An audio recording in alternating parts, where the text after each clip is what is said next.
Hello everybody, Mike and Abbott here, Christians Deceived, and we are on Lesson 7 from the International Bible Study series, and today's lesson is Begging to Get In. Introduction, who belongs and who does not? Sometimes do you ever wonder what the church is doing and what signal it's sending to those that are on the outside of the church? Do they look at us and wonder, will they fit in? Will we let them in? You know, maybe we ask the question, who belongs to the church? Well, of course, it's easy for us to say, well, everybody. We open the door for everybody. But then we get those that don't quite match up with our ideas of who fits in our church. And oftentimes we, as a result of our actions, our attitudes, our dress, style of worship, whatever it may be, we can actually maybe turn the people that need God, need Christ the most, get turned away. This lesson gives us a really good idea of how Jesus Christ approached those that were seen as outsiders.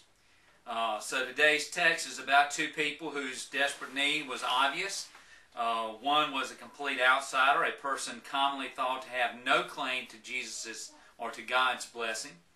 The other was one whose condition was unmistakable. Jesus uses both situations to remind his disciples of his ability to help those with the most desperate of needs.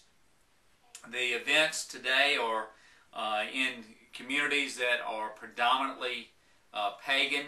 We have Tyre and Sidon that were basically Greek in their speaking, in their language, culture, in their religious ideas.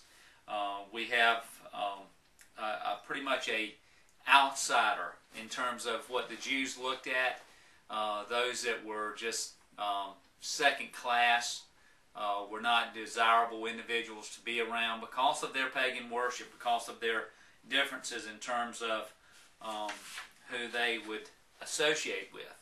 So as we go through these verses, and of course today the printed text is Mark 7, verses 24 through 37. Starting off first, the desperate situation, verse 24, Jesus left that place and went to the vicinity of Tyre. He entered a house and did not want anyone to know it, yet he could not keep his presence silent. Now, of course, as we look through the various lessons we've gone through this time, as we see Jesus going throughout the land and preaching, his celebrity continues to grow. And as a result of that, he can't find that, it's not easy for him to get away or find that quiet place. Maybe at this point we often see Jesus trying to get away. Probably part of it rest. Part of it just a little bit of alone time, but I think as we look at the history of what Jesus did when he was away from people, it was his time to get in touch with the Father, to reconnect, to make sure that the will of the Father was what Jesus was all about. And we see that, I think we see that here. I think he was, after leaving the last area, he needs a little quiet time. He needs time to get and reconnect with the Father. Verse 25, in fact, as soon as she heard about him, a woman whose little daughter was possessed by an evil spirit came and fell at his feet. She's heard about Jesus. She knows about Jesus. Maybe she's even seen him before. It's hard to say, but she definitely knows about Jesus, and she sees him as the answer to her desperate need to help her daughter, her little child, as it says here. And of course, Jesus' fame is traveling throughout the land. He's healing. He's removing evil spirits. Demon-possessed individuals are being healed. The blind, the sick, the lame. You're not going to keep that a secret. And one of the things that is interesting, this is a pagan woman.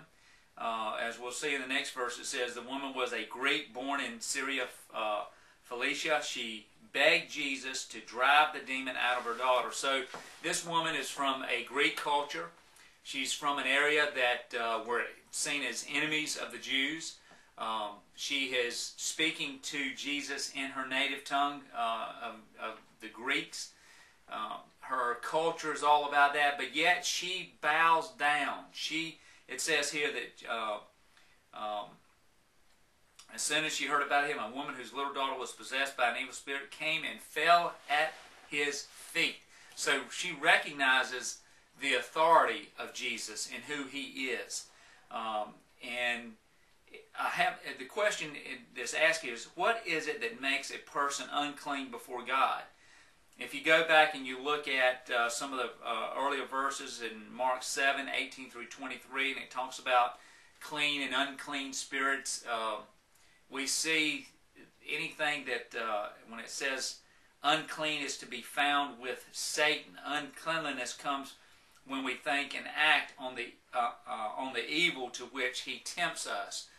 So the evil and unclean and clean, and often we think sometimes totally in terms of food, but Jesus is clear to tell us that it's not the food that we eat, because that will pass, but it's the uncleanliness of the heart, the things that we allow to come out and to be expressed by us, that people see and hear in our actions, in our attitudes. These are the unclean, the evil spirits.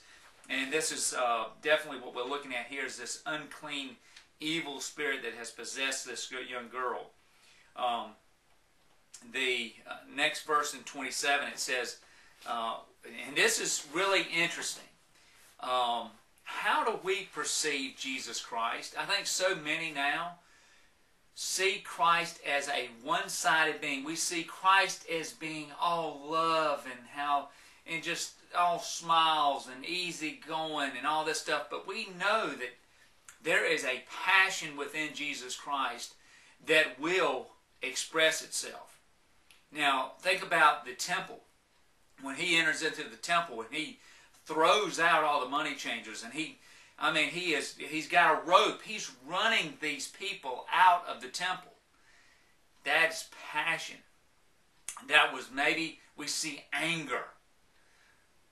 And in this verse, in verse 27, maybe we see that same anger that, as I heard this morning in our Bible study at church, expressed as that shadow, that dark side of us as human beings. But what is it about Jesus that's different, about even his anger? It's a compassion there. He wants all of us to come to know the saving grace of our God. He wants us all to come to him in need. And he's going to do some testing. And I think when you when you first start looking at these verses, you're going, wow, that doesn't sound like the Jesus Christ we know.